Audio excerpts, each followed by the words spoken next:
YouTuber Ranbir Allahbadia और stand up comic समय Raina India's got latent में किए गए आपत्तिजनक कमेंट के बाद से दोनों चर्चा में हैं, या ये कहें कि सोशल मीडिया पर लगातार दोनों ट्रेंड में बने हुए हैं। ऐसे में चर्चा इस बात को लेकर भी हो रही है कि आखिर कॉमेडी के नाम पर कंटेंट क्रिएटर्स अश्लीलता और डार्क ह्यूमर परोसते क्यों हैं। ऐसे टॉपिक्स को टारगेट करते हुए मजाक बनाना जिसे लेकर लोग असहज हो जाएं, इसके पीछे उनकी सोच क्या होती है।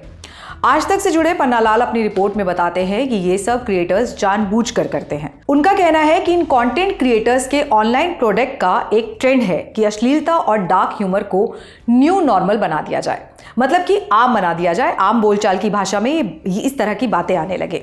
ऐसे टॉपिक्स को उठाकर लोगों को गुदगुदाया जाता है, भड़काया जाता है, ताकि इन सस्ते कंटेंट के बदले में कंट्रोवर्सी, सोशल सनसनी, गॉसिप और ढेर सारे पैसे मिल सके। क्योंकि सोशल मीडिया पर ज्यादा पैसा कमाने का पैरामीटर कंटेंट के ज्यादा व्यूज, लाइक, कमेंट और शेयर मिलना होता है। इसी के आधार पर कमाई तय होती है और कंटेंट की क्वालिटी पर ध्यान थोड़ा कम ही दिया जाता है। और एडल्ट और उत्तेजक कंटेंट आसानी से वायरल हो जाते हैं, क्योंकि ये मानव मस्तिष्क की जिज्ञासा और कामुकता को उत्तेजित करता है। कंटेंट क्रिएटर्स इस मांग का फायदा उठाकर अपनी व्यूअरशिप और सब्सक्राइबर्स बेस को बढ़ा लेते हैं।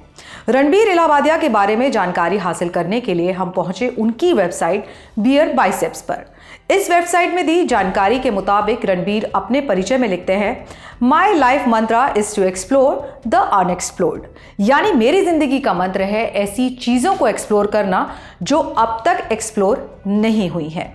वेबसाइट में आगे बताया गया कि बिजनेसमैन, यूट्यूबर, पॉडकास्टर और कंटेंट क्रिएटर है। एक आम इंजीनियरिंग स्टूडेंट से लेकर 7 यूट्यूब चैनल्स और 3 सफल स्टार्टअप शुरू कर चुके हैं। इनमें उनके लगभग 12 मिलियन यानी 1 करोड़ 20 लाख फॉलोअर्स हैं।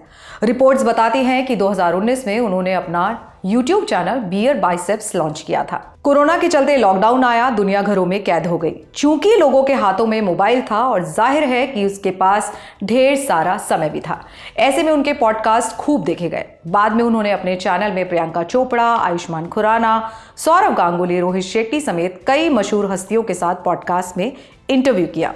रक्षा, इतिहास और अध्यात्म से जुड़े लोग भी उनके प्लेटफॉर्म पर पहुंचे। इसी विवाद से चर्चा में आए समय रैना भी इंजीनियरिंग स्टूडेंट हैं।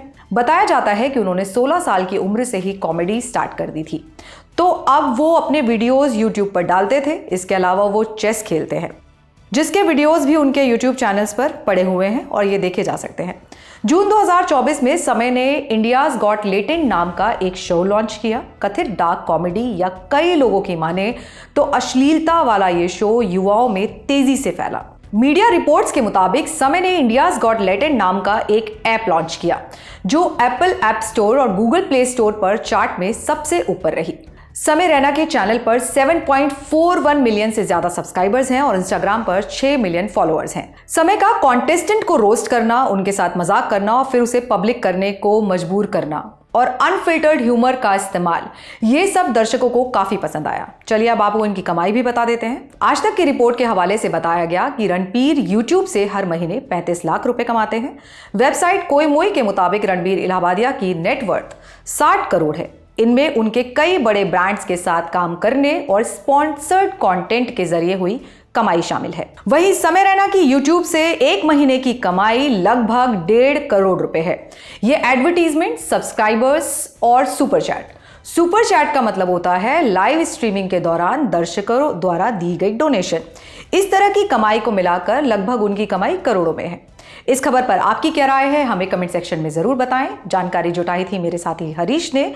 मेरा नाम है कुमुद अहलावत। देश दुनिया की तमाम खबरों के लिए देखते रहिए दी ललन टॉप। शुक्रिया।